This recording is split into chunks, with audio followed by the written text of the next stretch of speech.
दिल्ली विधानसभेचं चित्र आज स्पष्ट होणार। सकाळी 8 वाजता पहिला कल। एबीपी माझावर सुपरफास्ट निकाल। दिल्ली निकालांचं महाकव्हरेज। दिल्लीत आम आदमी पक्ष हॅट्रिक साधणार की 27 वर्षांनंतर भाजपचं पुनरागमन आज होणार स्पष्ट।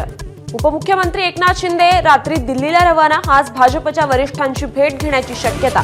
ऑपरेशन टायगरच्या पार्श्वभूमीवर या भेटीला महत्त्व। आपल्या संपर्कात सगळे आहेत। ऑपरेशन टायगरवर एकनाथ शिंदेंची प्रतिक्रिया। तर हिम्मत असेल तर खासदारकडूनच दाखवा। उद्धव ठाकरेंचं शिंदेंना ओपन चॅलेंज। उपमुख्यमंत्री एकनाथ शिंदे यांना महादजी शिंदे राष्ट्र गौरव पुरस्कार।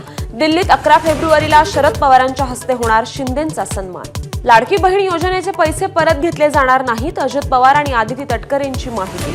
आतापर्यंत 5 लाख महिला अपात्र यापुढे लाभ बंद। पंतप्रधान नरेंद्र मोदी 12 आणि 13 फेब्रुवारीला अमेरिकेच्या दौऱ्यावर। डोनाल्ड ट्रम्प यांचं निमंत्रण। बेकायदा भारतीयांच्या मुद्द्यावर चर्चा होणार का याकडे लक्ष।